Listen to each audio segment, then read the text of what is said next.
Now, though, what is your first memory of Doctor Who? And which Doctor were you thinking about when I said that? Was it Tom Baker? Are you a Peter Capaldi? Whovian? Here we go. Is this your Doctor Who theme? Or is it one of the new fancy engineered ones? Your David Tennant Doctor? Jodie Whittaker? Doctor Who celebrates its 60th year on air tomorrow. And it is intrinsically linked to many generations of Australians. Crazy. 60 years. Surprisingly, it's bigger here and it's more involved in our culture than it is in the UK. Are you a fan? What do you like about it? It's been around forever. Is it the intricate science fiction, multi-generational story threads? Or are you just... do the wobbly walls and Daleks that can be thwarted by stairs make you giggle? What are your Doctor Who memories and what do you like about it? Give us a call, 1300 222 891, or you can text them through 0467 922 891. Do you have a sonic screwdriver in your toolkit? Right, we're going to speak to some expert Whovians. Joining us today is Martin Dunn. He's the secretary of the South Australian Doctor Who fan club. Welcome, Martin. Hi. Lovely to speak to you. We're also joined by Rob Lloyd. He is an actor, comedian, and Time Lord. He's done a whole bunch of Doctor Who themed shows. Welcome, Rob. Good afternoon. It's a pleasure to be here. How are you, Jason? Very and hello, good. Martin. Hi. Martin, have you seen any of Rob's shows? Oh, yeah. Awesome. I love the way you're like, oh, yeah, no contest. Absolutely. Why wouldn't I? Excellent. Okay, so I'm going to put this first question to the both of you. We're going to go through, a little bit about how Doctor Who has become such a huge part of our lives. But first of all, let's go to Rob first. If you were writing the TV guide entry for Doctor Who, which means like 2 sentences, how would you describe the 60 years of television? The 60 years of television. Yes. Oh, my gosh. In 2 sentences. A time-traveling alien with 2 hearts travels space and time with companions, making the world and the universe better. All right. What about you, Martin? I don't think I could top that. That's awesome. You don't have something on your business card? Nah. Okay. All right. Excellent. So why is Doctor Who such a huge part of Australian culture, and how did it become that way? Let's go to you, Martin, first. Okay, well, partly it was sort of on, like, the wallpaper all the time. Right from when it first started in the 60s, the ABC had a constant stream of repeats going weekdays, usually about 5:25 in the 60s, and then moving to that familiar 6:30 slot in the late 70s. So it was just on continually. There were a couple of years it wasn't actually on for, but really they're the old ones out. Generally, it's been on more often than not in the last 60 years across our ABC. Mm. And, Rob, it wasn't like that in the UK, was it? They didn't get daily kids' television kind of almost time slots. No, well, it was connected with their flagship station, the BBC, which in the UK you need a license to have a television, so that sort of like pays for the products that they go on. But yeah, it was always a case in the UK. They never wanted to have any other Doctor on TV except the current Doctor. Oh. So in Australia, we just were repeating it non-stop, even when we were getting into the 20th anniversary in the 80s when Peter Davison was on the air. They were still constantly repeating from Tom Baker onwards and getting in some classic stories from the John Pertwee era as well. They were getting shown on the ABC. So that mandate that they had in the UK to only show the current Doctor, we never really had that here. So we had this constant flow of different Doctors and different faces and different genres coming at us. And so we were able to sort of like accept it in more ways. And like with the Goodies as well, the Goodies, which was, only shown once on the BBC, was here shown constantly on repeat on the ABC. So Doctor Who and the Goodies are in many ways, in some weird ways, connected. But yeah, that's that whole point of Doctor Who was repeated constantly here, whereas not that much in the UK. Yeah. So, Martin, what are some memorable moments over the past 60 years? Well, that's a big one, isn't it? Usually the cliffhangers, I think. People seem to recall the horrible thing that happens right before it goes into the theme and then we get the news. So that's always a big one. Okay. There's also a certain amount of the shows tend to follow a particular sort of trope-like theme. So there's the one with is usually the one. It's the one with. So it's the one where they do the pyramids, or there's the one where they do the thing from Antarctica. So on like that. So it kind of taps into a collective unconsciousness, particularly, and also things that come at you, and you have to look out for things coming out from behind the sofa there. That's always a good one for the children. Come out from behind the sofa? Oh, like the weird monsters and things? Yeah. Yes. We've got some text through of Doctor Who memories. Dean from McLaren Vale says, Doctor Who was John Pertwee in my youth. Damn right. Okay, so let's do some detective work. How old is Dean, you reckon, then? Oh, Dean would have to be. Oh, he's like young at heart, but I'd say he's clearly over the age of 50. Okay. John from Athelson says Captain Jack was the best part of Doctor Who. Yeah. Ooh. Is that a Pirates of the Caribbean crossover that I'm not aware of? That's Captain Jack Harkness, played by the infamous John Barrowman in the new series. He was introduced in the Christopher Eccleston year of Doctor Who when it was brought back in 2005, and he's a time-traveling space agent who's lost his memory from the 35th century. He is, omnisexual, so it doesn't matter what species you are. He's up and ready to go. He's bang up for everything. He's a rogue but has a heart of gold. What more do you need in sci-fi? Come on. There you go. Oh, we've got another shout out to John Pertwee. He also played Wurzel Gummidge, the Scarecrow. That is nightmare fuel, that thing. And then John from Port Lincoln went on to Tom Baker. They were his favourites. He loved them in his teenage years. There you go. And William Hartnell from the early episodes was my favourite, and I watched them in glorious black and white as a lad in England. Steve from Hillbank. Envy that. Yeah. So, Martin, how much of it is black and white versus the colour? The first 6 years. Okay. And they generally did about 50 episodes a year, so around about 300 episodes originally made in black and white. Unfortunately, they had a wiping policy, so they've gradually been clawing them back into existence. So I'm pleased to say that the ratio's reversed. They're pretty much the same number that they found that they had initially. They've now actually got that sort of as the gap that's missing. So they've done very well. It's one of the most best recovered shows in the world, you could say. That's that's sort of like one of the mind-boggling things. The 60s and 70s TV era. Never thought that anyone in their right mind would want to re-watch something that had gone out live on television.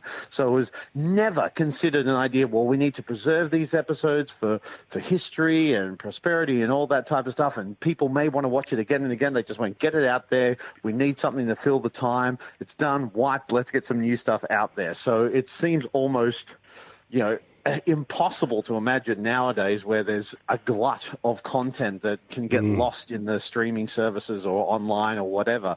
But back at this time, they went, resources were limited. We only had a certain amount of film left, so they had to wipe the film, start again. And so hence we lost, and we've still lost, some 91 episodes are still missing from the 60s era. Well, apparently, there was some news earlier this week, I think, that there are some pirates who have some old tapes of Doctor Who that are afraid to come forward because... Yeah. Don't believe everything you read there, mate. That's actually all well known. Okay. It's not new, and it was a bit of a beat up. So those of us already doing the missing episode thing go, yeah, mate. No, we know that story. It's not new, not good. So don't be worrying about there. Look, I'll tell you what the real shocker is. Yes. When we went over to colour in Australia, ABC went through its archives, pulled out all the black and white episodes, which was most of the ones that existed. They sent them all back to the BBC to be destroyed. What we're finding now is largely ones that have been stolen from that hoard that went back to the BBC and were stolen off the loading dock per se at that time. There you go. They could have all been saved in that one go if we hadn't sent them all back in one big lot. Yeah. Jason, you have touched on a nerve that Doctor Who fans have been living with for quite some time. You've hit on the Omni rumour thing, which is a big part of Doctor Who fandom, as Martin just said. Where these missing episodes are, who has them, and the rumours and the gossip and the whispers out there of who knows of someone who might have had in their certain time in a car boot sale. Oh, You've fallen down a rabbit hole that you may not come out of. I Jason. know. Martin and I have been stuck in it for decades. Apparently they've been found in old bins on tape and stuff. There's another trigger that you can't call him Doctor Who, right? That's not his name. Well, we don't really know because he's never actually said what it is. So I don't know. Maybe his name is Doctor Who. Maybe he was a Mr. Who, then he got a doctorate, and now he's a Doctor Who. I didn't go to doctor school for 7 years to be called Mr. Who. Yeah, in my early years of Doctor Whodom, I was fandom. I was one of those passionate types who said he's the Doctor. You don't call him Doctor Who. But then, when David Tennant took the role, he always referred to him as Doctor Who. When Matt Smith took the role, referred to him as Doctor Who. When Peter Capaldi, the great Peter Capaldi, we did not deserve an actor of his caliber taking on the role of the Doctor. He said, "I'm so excited to be playing Doctor Who." I said, "If Capaldi says Doctor Who, it's okay to say Doctor Who." I'm having such a great time talking to you guys. Fantastic. Let's talk about Australian connections. So obviously the way it was programmed in Australia is a big part of why it's part of our culture, but there's a lot of Australians who have been on Doctor Who. And written for it. And helped create it. So, you could say the show itself is pretty Australian, really, when it comes down to it. Yeah. There's a certain number of episodes that are being set here. They'll think of relocating production here if they get a subsidy from our government. Wow. Doctor Who might as well be Australian for what it's worth there, mate. So, yeah. So is it true that the first episode was written by an Australian? Yes, it was. And in fact, Anthony Coburn, he was very interesting character. He did a lot of these sort of development on the show, and a lot of what we actually regard as a show sort of comes from ideas that he had initially. Oh. And, we're all kind of in his debt today, so thank you very much, Mr. Coburn. There you go. And, of course, the theme song is written by an Australian as well.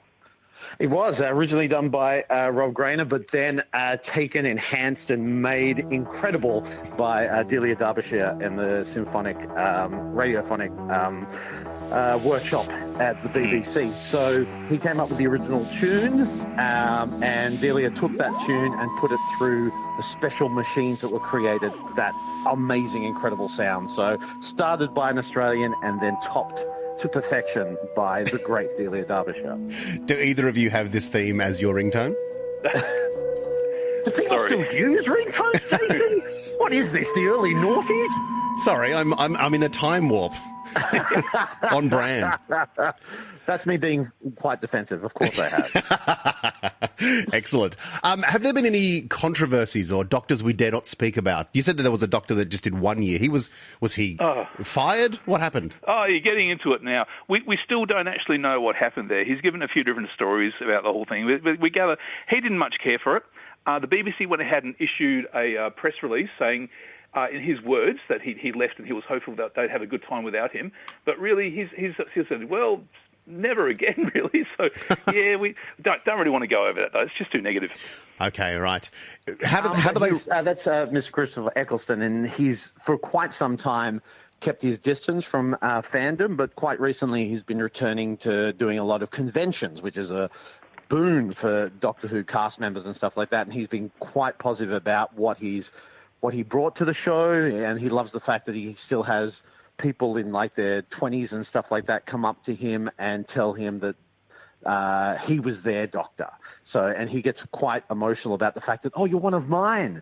You're one of those fans who got into Doctor Who through me, because everyone has their doctor. So yeah, you're definitely part of the fold when someone can say, you're my doctor, and going, oh, awesome. Kind of sounds like he may not have invested his Doctor Who funds wisely. He's embraced the fandom now. He's returned to do Big Finish, which is a whole other rabbit hole to fall down, Jason. That's a whole other phone call we'll need probably for the 70th or 80th anniversary. Okay. So how are they celebrating the 60th? Oh, well, there's a whole new bunch of production, so that's very nice. Unfortunately, it's all going to be on BBC Plus, not ABC, so good luck there. And there's a whole bunch of factual content they're doing as well, which we don't necessarily get because it's all on BBC iPlayer, so Yahoo sucks to us. And is there a special where old doctors are coming back and things?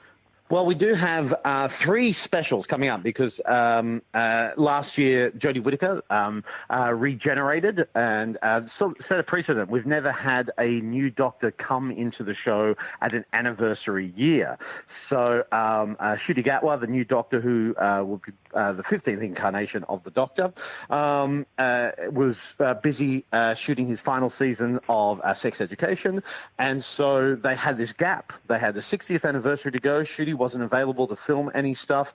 They've never had a new Doctor appear for a 60th anniversary, which is kind of like a celebration of the show. So Russell T Davies, the man who brought the show back in 2005, has come back to steer the ship through its 60th year and for a couple of seasons as well, with its new face and its new location on a certain streaming service that we shall not mention. Well, that's okay. It's moving away from the ABC, and the catalogue has been bought by Disney. Is that all the old episodes as well? We don't know yet. Okay.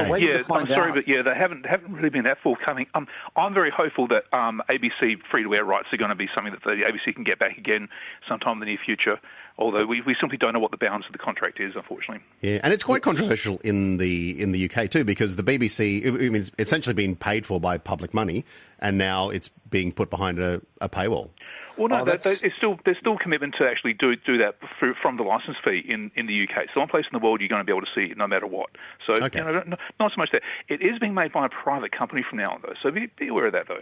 Right, okay. It is, yeah. It's being made by Bad Wolf Productions, which is the company that Russell T Davies and Julie Gardner created through their run of Doctor Who. They have then gone on to do their own shows. Particularly, they did His Dark Materials quite recently, which was really successful. So they're in charge of sort of like the creative brand of it, and the BBC will be showing it live there. But we get 3 specials starting on Saturday evening in the UK, so Sunday morning for us, with Mr. David Tennant coming back to play the 14th incarnation of the Doctor with the same face as the 10th incarnation. So we get 3 specials over the next 3 Saturdays because, as they've said, Saturday night is the home of Doctor Who, and we'll get those 3 specials with Mr. David Tennant, and then Mr. Ncuti Gatwa will be within those specials in some way, and then we have a Christmas special at the end of the year to ring in Ncuti Gatwa officially. Daniel from Grange has texted in. He says, where can I watch the 1960s series of Doctor Who? Do you guys know? It's a bit of a question, isn't it, really? I'm guessing they could get it is old DVDs, Blu-ray as well. They've released season 2, which is William Hartnell's second season, on Blu-ray as a box set, where they've got all the surviving episodes on there. They've got great audio commentary, special features. They've got a great thing called Behind the Sofa, which is kind of like Gogglebox with Doctor Who actors. Wow.